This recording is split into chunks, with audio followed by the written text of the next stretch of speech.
In this video, we are going to talk about the Doppler effect. This is named after an Austrian scientist, Christian Doppler, who got the idea that the observed frequency of a wave depends on the speed of the source and the speed of the listener. Before we even start with a moving listener, let's consider the case when the source and the listener are not moving.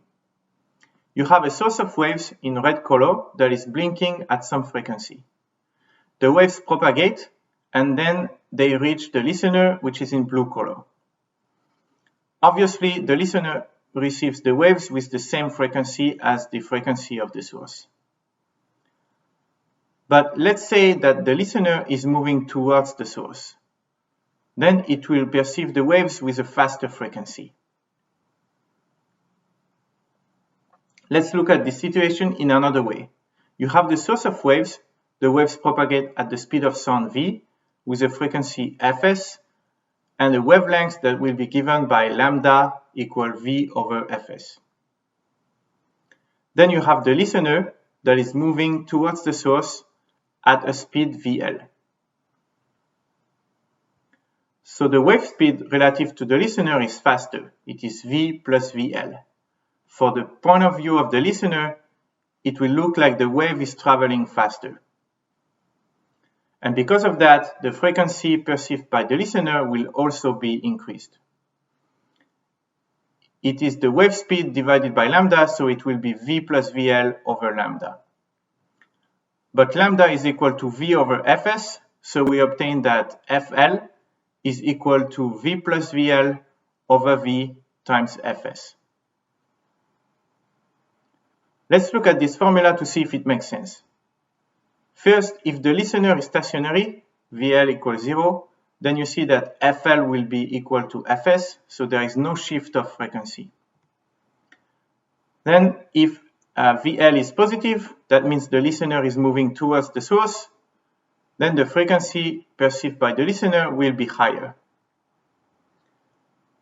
And if VL is negative, that means the listener is moving away from the source, then the frequency perceived by the listener will be lower. Now let's consider the case when the source is moving. You can see that the wavelength is modified. The wavelength is shorter on the front side of the source and larger behind the source. And because of that, the listener will perceive a shift in frequency even if the listener is not moving. Let's look at this situation in a different way. Let's say that the source is producing the first ripple by moving down and then back up. Then it produces the first wavelength, which will propagate by a distance lambda equal to the speed of sound times the period. Now let's say that the source is moving to the left. During a time t, it will move by a distance vst, where Vs is the speed of the source and t is the time. The first part of the ripple, the one that was emitted before the move, will arrive at the same distance. But the last part of the ripple is produced later when the source is at a different position. So the wavelength is shorter by an amount that is equal to Vst. And lambda front is therefore Vt minus Vst. Since the period t is 1 over the frequency fs, we have lambda front equal v minus vs over fs. So we can write the frequency perceived by the listener as v over lambda, but using the previous result, the relative speed is v plus vl and the wavelength is lambda front. So we obtain that FL is V plus VL over V minus VS times Fs. Now let's look at what happens behind the source. Behind the source, the first part of the ripple travels the same distance, but the last part is emitted when the source has moved to the left. So the wavelength is longer. And we have lambda behind is equal to Vt plus Vst, which is equal to V plus Vs over Fs. So the frequency perceived by the listener will be FL equal V plus VL over V plus Vs times Fs. It's the same formula as above except for the sign of Vs. When Vs is approaching the listener, it is a minus, and when Vs is moving away from the listener, it is a plus. There is a trick to remember all the signs. I will give it to you, but before that, let's consider the case when the listener is not moving. In that case, VL is equal to 0, and let's say the ambulance is approaching, then the frequency will be V over V minus Vs times Fs, which is going to be larger than Fs.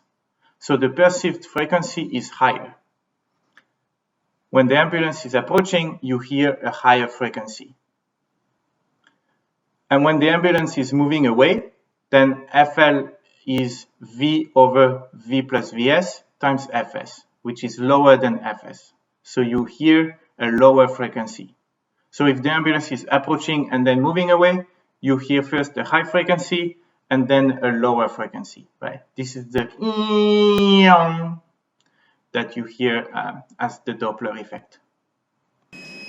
Now let's see if you can hear the Doppler shift to a higher frequency when the source is approaching. I have a small siren in a balloon and I will throw it towards the camera. Okay, too quick, let's replay.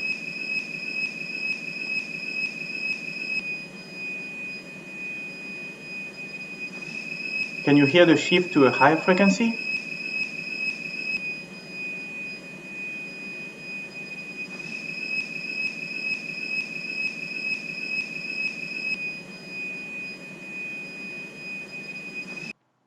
Alright, so the next time you hear a Doppler effect, you can remember that you learned about it in Physics 9b, right? And the next time you watch the birds on the lake, you can also remember about Physics 9b. Yeah, physics is everywhere, even for the birds on the lake.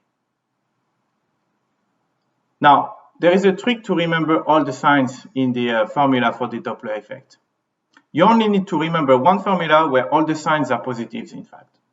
The frequency perceived by the listener, Fl, is V plus VL over V plus Vs times Fs.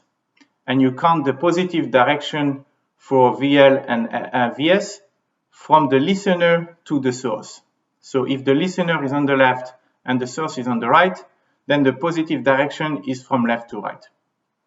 And you count VL as positive number if it is towards the right, and negative if it is towards the left. And the same thing for Vs. You count Vs positive if it is towards the right, and negative if it is towards the left. Let's do an example of question. Let's say that the listener is at rest, and the police car is moving away with a speed of 30 meters per second. The siren has a frequency of 300 Hz. What is the frequency perceived by the listener? Well, the listener is not moving, so VL is 0.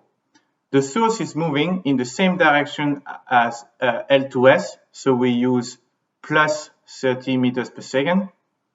The speed of sound is 344 meters per second, so we obtain 276 Hz. Now, let's say that the listener is moving away from the source at 30 meters per second, and the police car is at rest. What will be the frequency perceived by the listener in that case? The listener is this time moving in the opposite direction compared to the direction of L2S.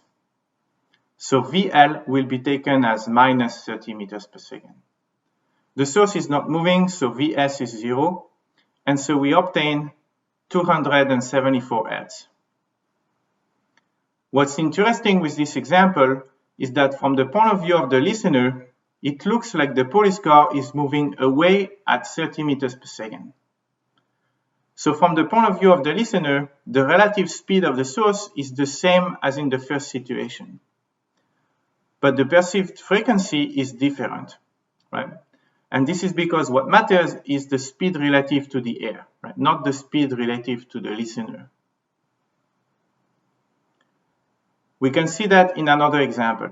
Let's say that the listener is moving towards the police car with a speed of 15 meters per second, but the police car is moving away at a speed of 45 meters per second. Then the listener is moving in the same direction as L2S, so VL is plus 15 meters per second. The police car is also moving in the same direction as L2S, so we take Vs as plus 45 meters per second, and we obtain 277 Hz. Again, the speed relative to the listener or the speed relative to the police car is always the same. But the perceived frequency is different in all of those three situations. And this is because what matters is the speed relative to the air. Let's do one more example of question. Let's imagine a situation where the listener and the source are in the same car. The wave emitted by the siren are reflected on the wall and comes back to the listener. Now, what is the frequency of the sound perceived by the listener in that case? To do that kind of problem with a reflection, it is a good idea to decompose the problem into two parts. In part A, you consider the wall as a listener. The wall sees the source moving towards it, and what is the frequency perceived by the wall? Well, the wall is not moving, so VL is 0. The source is moving in the opposite direction to the direction of L2S, so we take VSL as a negative number.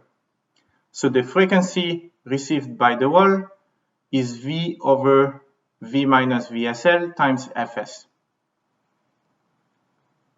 Then in the second part, the wall becomes the source that re-emits the sound waves to the listener.